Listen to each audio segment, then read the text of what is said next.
जैसे कि आप सभी को पता है कि अभी हाल ही में एक मुद्दा गरमाया हुआ है बाबर को लेकर, जो कि रामजी लाल सुमन का आका भी है।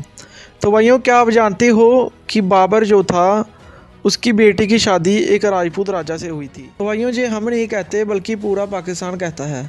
अगर देखा जाए तो माजी में भिंबर को एक रियासत का दर्जा दिया गया था और ये इलाका 1400 से 1856 तक एक रियासत जिसे चिब्बल रियासत कहा जाता है उसका दारुल हुकूमत हुआ करता था।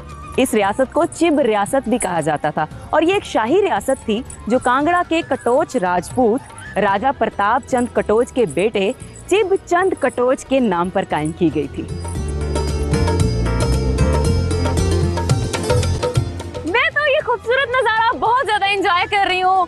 कुदरत से भरपूर है, दूर दूर तक सिर्फ आपको पहाड़ नजर आ रहे हैं। पहाड़ों में बड़े खूबसूरत घर नजर आ रहे हैं जिनकी छतें इतनी प्यारी हैं, रंग बिरंगी। जब बादशाह बाबर बीमार हुए तो उन्होंने दरखास्त की कि मेरा इलाज बाबा शादी शहीद रहमतुल्लाह अलैहि ही करेंगे और इनाम के तौर पर आपने अपनी बेटी को बाबा जी से ब्याह दिया। आप मुगल हुक्मरान बाबर, हुमायूं और अकबर के हम असर और जागीरदार थे। इसके साथ साथ आप जम्मू कश्मीर के इजला, भिंबर, मीरपुर और नौशेरा में कई अरसा तक हुकूमत करते रहे। राजा धर्मचंद एक बहुत बड़ा राजा होने के साथ साथ एक फ़कीर भी थे और वो लोगों को ठीक भी किया करते थे। बाबर उस वक्त बीमार चल रहा था आगरा में।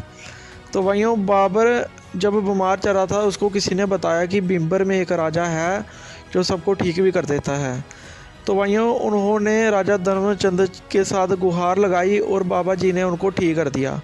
बदले में बाबा ने खुश होकर अपनी बेटी की शादी उनके साथ कर दी और यही नहीं, उनको जो है वो कंधार का राजा भी घोषित कर दिया। इसके बाद हिमांशु ने भी अपनी भतीजी की शादी कंधार के जो सूबेदार बनाए गए थे राजा धर्मचंद चिब के साथ कर दी।